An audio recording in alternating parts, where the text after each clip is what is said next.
It's a nice glass too. Yeah, I love the shape. Like it's a different kind of bowl that I'm used to seeing. Like you've got a different kind of shape on it. Yeah, this is my favorite kind of glass for cider myself. Oh yeah, tulip. Greetings, travelers. We are here at Hawk Nob Cidery in West Virginia. We are here with Josh. He is the owner-operator. He has given us the generosity of coming and chatting with us a little bit. We've been having a few glasses with him over at the West Virginia Renaissance Festival. They got a tent over there. It's the party tent. Like, I love that tent. Pretty good spot to be. And they are making some amazing ciders and meads. And it's a little bit off the standard beaten path of what the mainstream ciders and meads are doing. They're very dry. They got a lot of flavor. You're doing a lot of barrel aging. A lot of barrel aging. And a lot of dry, like semi-sweet dry meads as well, which for us, like that's our jam. Like we're all about it. So welcome to Rover's Way Studios, Josh. Thanks for coming out and sharing some cider. So to get things going, what do you got for us today? Because we've been trying your kind of flagship stuff at the tent, but you brought us something special for the interview. So this is one of the ciders out of what we call our Headwater series. The Headwater series is where we kind of play around with a little bit more experimental stuff and do some kind of specialty ciders. So what we did here is I used the same blend of apples, which is a pretty extensive blend of heritage apples that were grown back in the 1800s for cider making. I use a pretty comprehensive blend. But most of our ciders are aged in bourbon barrels. And so this one's a little different in that regard. So here we aged the cider in French oak Chardonnay casks. And then we pack the barrels with Peruvian Palo Santo wood. So you're getting a little bit of the tannin from the oak and then creaminess and butteriness there. And then Palo Santo is a very aromatic South American wood that kind of imbues the cider with a bit of a tropical aspect. Nice.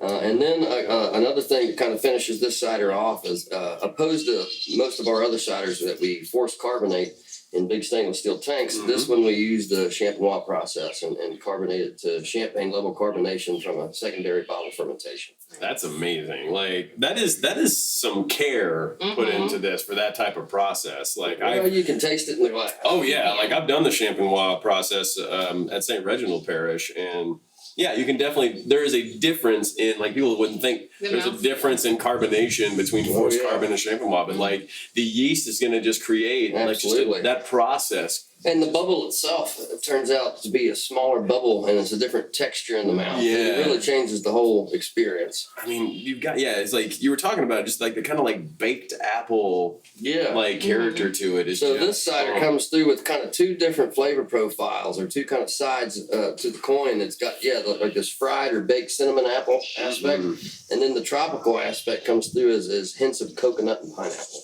I definitely get the coconut. But it's still like, it's not like syrupy sweet. It's still got that lovely dry finish. Like it just kind of, it'll linger. That flavor profile will linger for like just like a half a second, and then it's gone. Like all that, and the carbonation is kind of like cleans the palate off enough, and you just want to keep going. And this is dangerous for you to keep going because this is like a 9%. Yes, sir. You are not messing around. Well, we don't believe in making Kool-Aid. That's right. Yeah. No, you're making some great stuff. Like you've got an elderberry that is lovely, all bourbon, like bourbon barrel aged. You've got an elderberry. You've got a traditional. Yeah. So most of our ciders are straight cider. They're pretty much, the flavor profile comes from the apples, the apple blend, and the aging process, or the yeast that do the fermentation. Those are the things that really impart the flavors.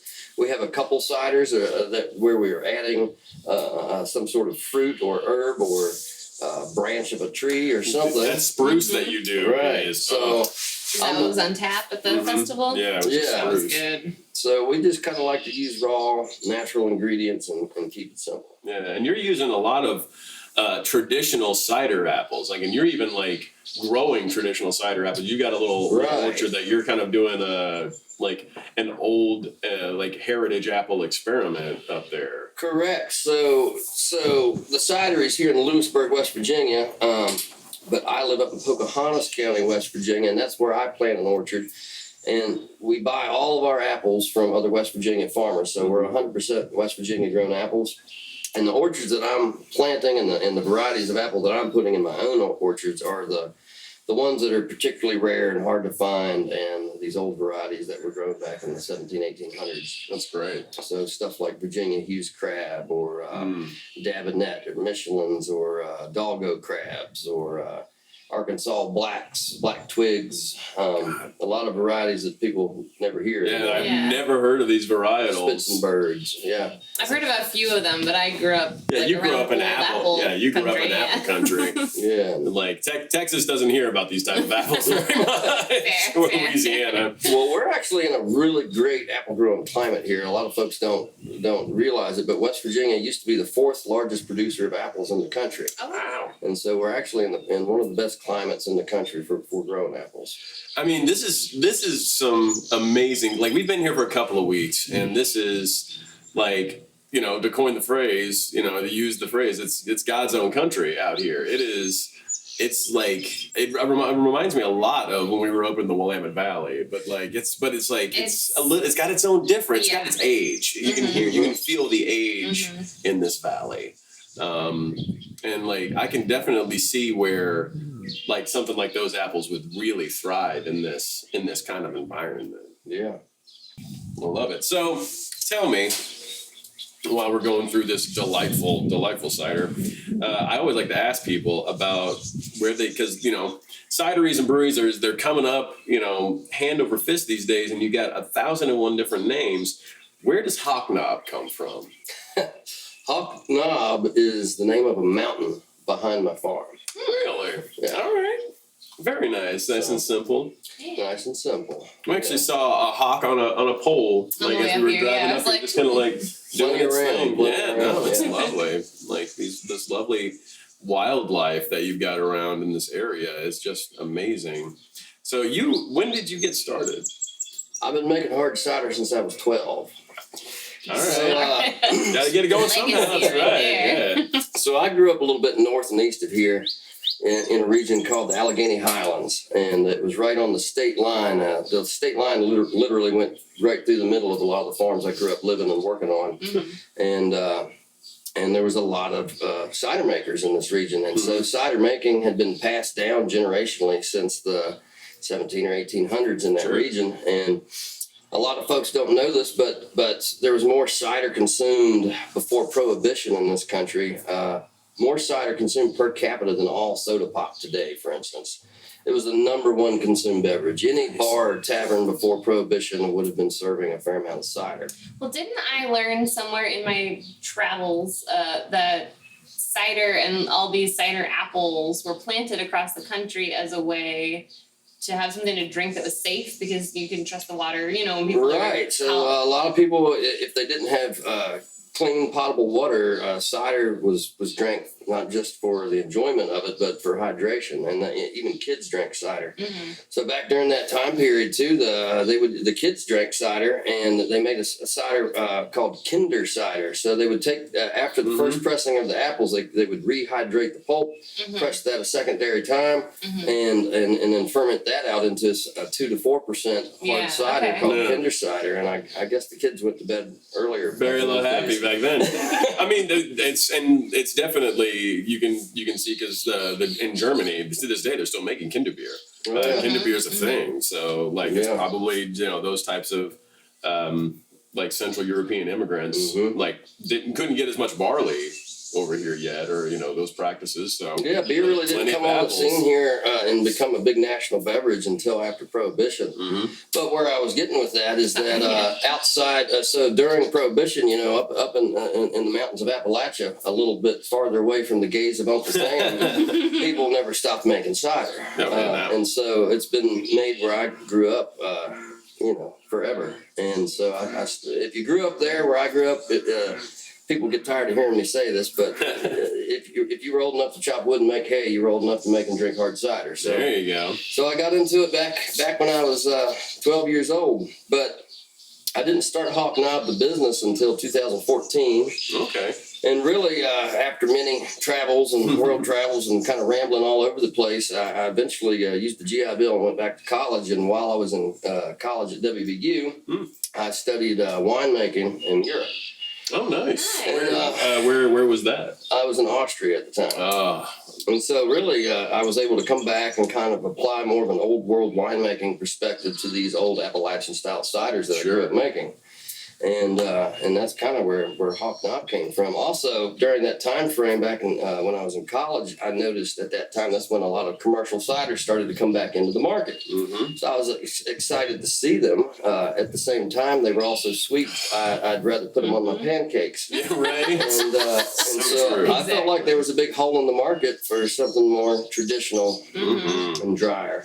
I mean, and So good. How many cases can we fit in our camper when we right. leave? No, it is hard to get something that is palatable like Yeah. this. Like, because as you say, the mainstream market is so sweet, Mhm. and they say that's what people want. I'm like, maybe it's what they want because they just don't know what They the don't other know. option Yeah. is. Right. And you say you've been doing this since you were 12. Like, have you lived in this area your whole life, or? So, like I said, where I grew up was a couple hours north and east of here. Still on in West Virginia, on the border of West Virginia and Virginia. Because we're kind of fairly south. Yeah, so after college is when I kind of moved into Pocahontas County. I met a lot of folks from that region of West Virginia when I was going to school, and I fell in love with the area and just moved down there. That's amazing. Yeah, I mean, I can understand why you'd want to hang around here. I mean, we're just looking out on your porch onto this We'll get a couple gorgeous vistas, landscape. I'm Oh sure, to put yeah, in It's not too shabby. no, not at all, not at all. And then so you started with the cider. Where'd the mead come from? So back in college, I had a good buddy of mine by the name of Will Lewis, and he and I had a lot of shared coursework together. And one of our professors, Will asked one of our professors if he would show us how to make beer, and he said, "Well, you know what? There's a little bit more equipment involved in beer than there is to make a good mead. Why don't you try mead?" And Will and I both loved honey and were interested in beekeeping and all that at the time, and so we kind of just started making mead back in college. And actually, when I had started the business, Will was a lot more involved back at that time. Sure. And cider just kind of came in. We wanted to start a meadery, and then cider was coming onto the market, and I saw the place for that, so we just kind of went for both. I mean, yeah. I mean, I'm assuming it's a fairly similar equipment spec between the two. I mean, really, you're making wine. Yeah.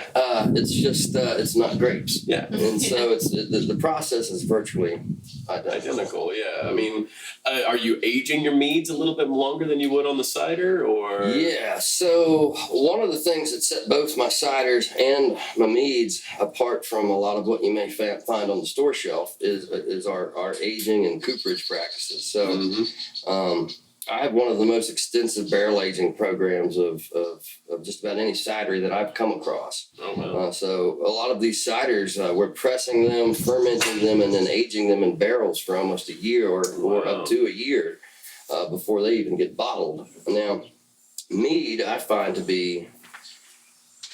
to require more aging than just about any other beverage. Yeah. And when it comes to presenting a product or presenting a mead or a beverage to somebody, I'm kind of a hard nose on this. I just don't think you should present it before it's time. So we've actually never released a mead before it was at least 2 years aged. And most of them actually go out the door more around 3 or 4 years of aging.